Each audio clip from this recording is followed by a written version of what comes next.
সরকারেরও কিছু প্রজেক্ট রয়েছে, যেমন অন্নপূর্ণা যোজনা একটা খুব এখন রাজ্য সরকারের অন্যতম মেগা প্রজেক্ট, সেইটার পরিষেবা রয়েছে। আরো আমাদের ল্যান্ডের কিছু প্রজেক্ট বা এগ্রিকালচার দপ্তরের কিছু প্রজেক্ট যেগুলো আগেও ছিল, সেগুলোরও কিছু পরিষেবা এখানে দেওয়া হবে।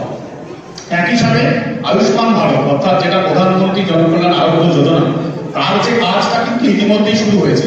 যারা আমাদের 3টে ক্যাটাগরিতে রেশনের অন্তর্ভুক্ত আছে, অর্থাৎ AAY, PHH এবং SPHH, এই 3টে ক্যাটাগরিতে যারা কার্ড হোল্ডার, তাদের পরিবারের সবাই কিন্তু অটোমেটিক ভাবে এই প্রকল্পের আয়ুষ্মান ভারতের অন্তর্ভুক্ত হবে। তাদের আলাদা করে কোনো আবেদন করার দরকার নেই।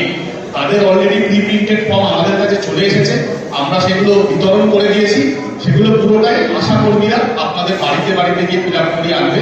যারা এখানে উপস্থিত আছেন তাদেরকে বলবো এই বার্তাটা ছড়িয়ে দেওয়ার জন্য তাদের আলাদা করে ক্যাম্পে এসে ফর্ম জমা দেওয়ার কোনো প্রয়োজন নেই। এর বাদ দিয়ে সত্যযুক্ত যারা ব্যক্তি, যারা এই ক্যাটাগরির মধ্যে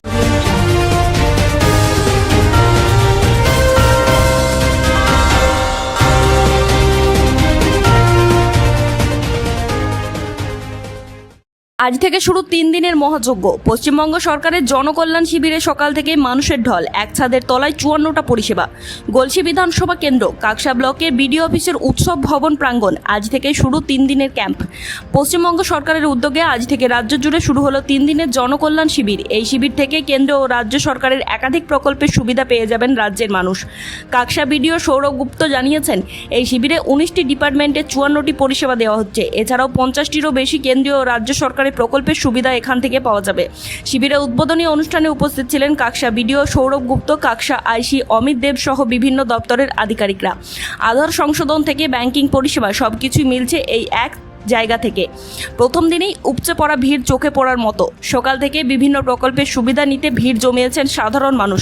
অনেকে এসেছেন দীর্ঘদিন ধরে কেন্দ্রীয় সরকারের যে প্রকল্পগুলি থেকে বঞ্চিত ছিলেন সেই সুবিধা পেতে।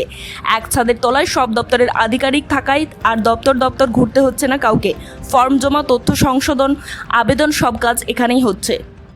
শিবিরটা 3 দিন ধরে চলবে। এখানে মূলত 19টা ডিপার্টমেন্টের 54টা সার্ভিস দেওয়া হচ্ছে। এছাড়াও আরো প্রায় 50টির উপর যে বিভিন্ন প্রকল্প আছে তার আইসি মানে প্রচার করার জন্য বলা হয়েছে, যাতে মানুষের মধ্যে জানতে পারে। এর মধ্যে বেশিরভাগই কেন্দ্রীয় সরকারি বিভিন্ন প্রকল্পগুলো রয়েছে, তার সাথে আমাদের রাজ্য সরকারেরও বেশ কিছু প্রকল্প, যেমন অন্নপূর্ণা যোজনা বা অন্যগুলো রয়েছে, আয়ুষ্মান ভারত রয়েছে। তারপর আমাদের এখানে আধারের কাজ হচ্ছে, যারা আধারের ছোট ছোট মাইনর কারেকশন বা ফটো আপডেশন এইগুলো চলছে।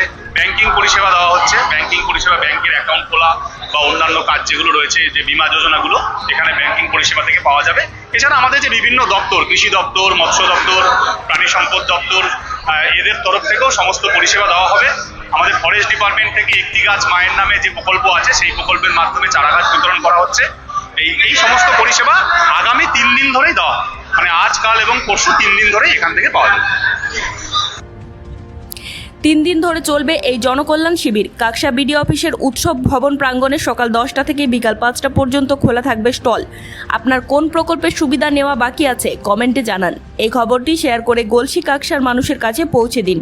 সরকারি সাহায্য যেন কারো মিস না হয়। পশ্চিম বর্ধমানের সব সরকারি আপডেট সবার আগে পেতে ননস্টপ এক্সপ্রেস টিভি সাবস্ক্রাইব করে বেল আইকনটি টিপে রাখুন। দেখা হচ্ছে পরের খবরে।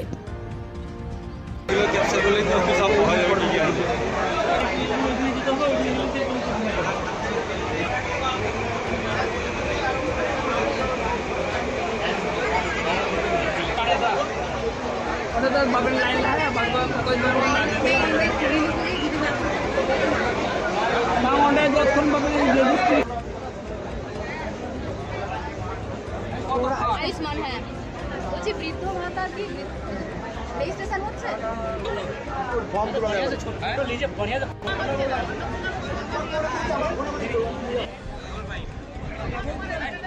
আরে এখানে লিখে দিচ্ছি তো, ফোন নাম্বার লাগবে না, হয়ে নিতে হবে।